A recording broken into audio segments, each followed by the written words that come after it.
Hi everyone, Assalamualaikum. Welcome back to English class with me, Miss Ria from SMA YPM 2 Sukodono.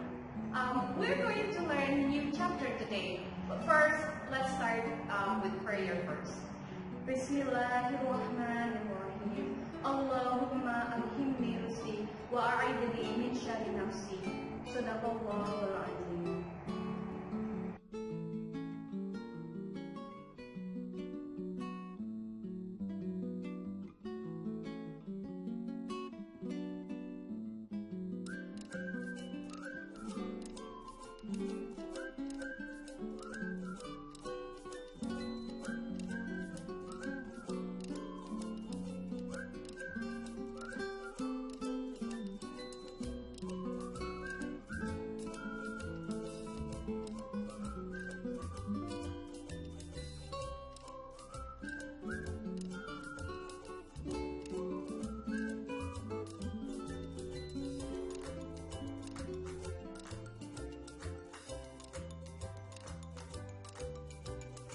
Oke, sebelum kita mulai, tujuan pembelajaran kita hari ini adalah untuk mengetahui apa itu exposition text. Yang kedua adalah mengetahui structure dan juga grammar dari exposition text. Dan yang ketiga adalah diharapkan setelah pelajaran ini kalian bisa menulis teks tentang exposition text. Oke, kita langsung aja yang pertama.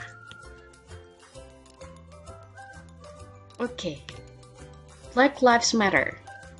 Ada isu yaitu Black Lives Matter. Apakah kalian pernah dengar isu seperti ini? Ya. Kalau isu yang kedua, COVID-19. Pasti kalian sudah pernah dengar kan?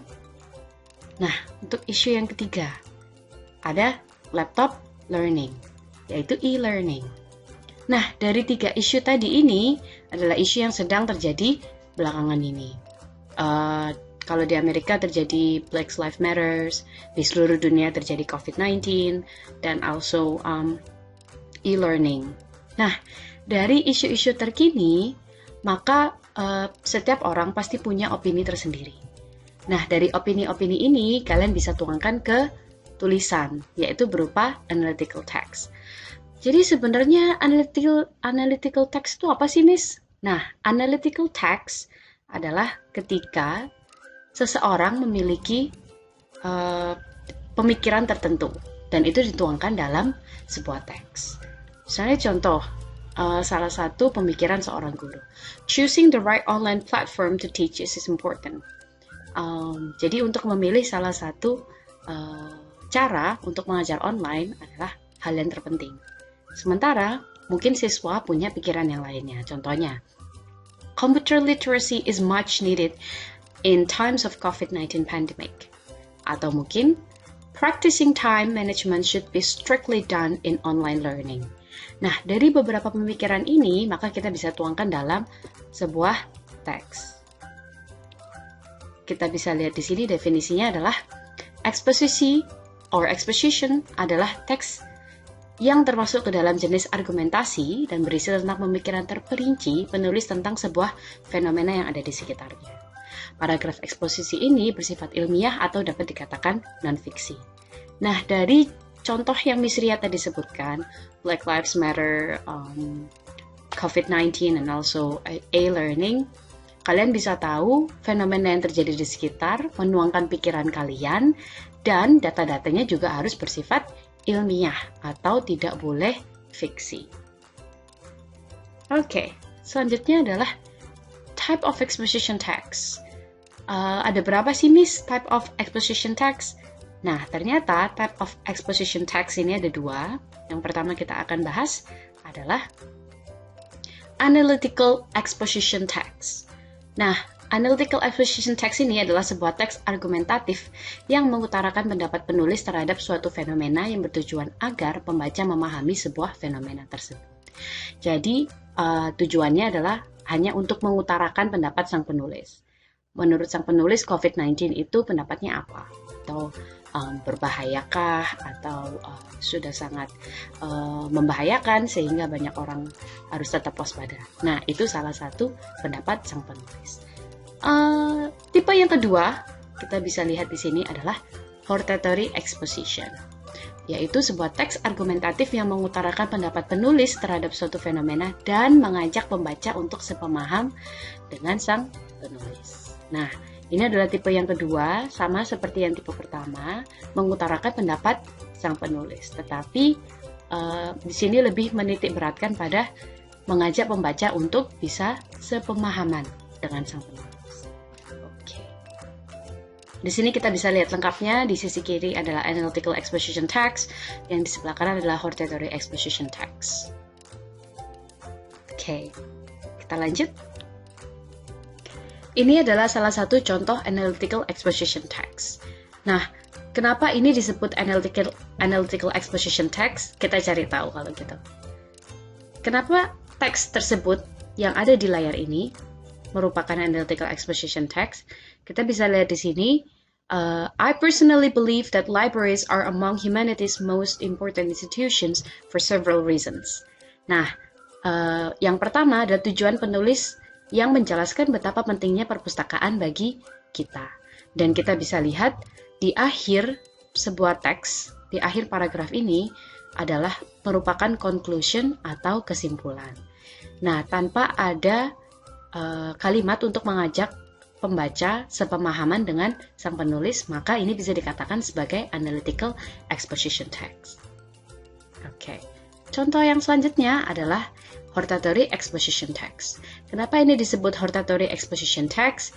Kita analisis yuk. Yang pertama, kita bisa lihat di underline. Writing a short story in an online forum can be a beneficial activity for people who have a lot of free time. Nah, penulis dalam paragraf pertama dan kalimat pertama menjelaskan betapa pentingnya menulis di forum online. Nah, di sini seperti yang saya bilang, perbedaannya adalah untuk mengajak pembaca sepemahaman dengan sang penulis. Kita bisa dilihat di sini, di paragraf terakhir merupakan recommendation atau saran. Based on my explanations above, I strongly recommend you to try this activity if you have a lot of free time at home, because it will make you smarter and richer. Nah, dari sarannya, maka diharapkan sang pembaca bisa mengikuti saran-saran yang sudah diberikan di teks ini. Nah, itulah bedanya apa analytical exposition text dengan hortatory exposition text. Nah, di sini kita bisa lihat tujuan agar pembaca memahami sebuah fenomena tersebut, yaitu merupakan tujuan sebuah analytical exposition text, sementara tujuan hortatory exposition text adalah mengajak pembaca untuk sepemaham dengan sang penulis. Nah, setelah kita mengetahui apa itu analytical and hortatory exposition text, maka kita akan berlanjut ke structure. Let's understand the structure. First, we're going to understand analytical exposition text. Kita akan mengetahui structure dari analytical exposition text. Nah, bisa dilihat di sini, structure, the first thing that you need to write is thesis. Jadi, thesis ini akan berisi pernyataan yang diungkapkan oleh si penulis yang biasanya menggunakan kalimat according to me, I think, and everything. Sementara argumennya adalah berisi alasan-alasan yang mendukung tentang pernyataan yang sudah ditulis di bagian thesis. Biasanya argumen tersebut mempunyai beberapa sub, contohnya firstly, secondly, third, and the last. Nah, yang terakhir conclusion, yaitu berisi kesimpulan akan pernyataan yang telah diungkapkan oleh penulis. Hanya kesimpulan dari apa yang sudah dituangkan dalam teks tersebut. Nah, sementara kalau hortatory exposition text adalah sama seperti yang sebelumnya, berawal dari thesis, argumen, tapi akhir dari paragraf harus sebuah recommendation yang berisi saran yang diberikan penulis atau penutur akan kalimat yang telah diutarakan. Biasanya ditandai dengan kata should, have to, must, and everything. Karena diharapkan ketika si penulis menggunakan hortatory exposition text, maka si pembaca dan penulis mempunyai satu pikiran. Oke. Kita tahu apa itu hortatory and analytical text, kita tahu structure. Yang terakhir adalah bahasanya, the language feature. What's the language feature? Ada beberapa di sini. Yang pertama, Biasanya using a relational process, second, internal conjunctions, causal conjunctions, simple present tense. Remember, karena kita ngomongin tentang fakta, non-fiksi, ilmiah, maka kita harus pakai simple present tense. Compound and complex sentence, using the word link argument such as firstly, secondly, reasoning through casual conjunctions such as in addition, furthermore, however, and therefore. Nah, ini adalah bagian dari language feature yang harus ada dalam sebuah analytical atau hortatory exposition text. Nah, kita sudah memahami semua yang tadi. Pertama adalah apa itu analytical exposition text, hortatory exposition text, strukturnya, dan yang terakhir adalah kita tahu language feature. Nah, setelah ini akan ada tugas dari Miss Ria, ada di link Google Form yang sudah di-upload Miss Ria di Google Classroom. Silakan dicek setelah ini dan dikerjakan googling. Feel free to drop any questions on Google Classroom. I will be really happy to answer all of your questions, and I will see you again next time.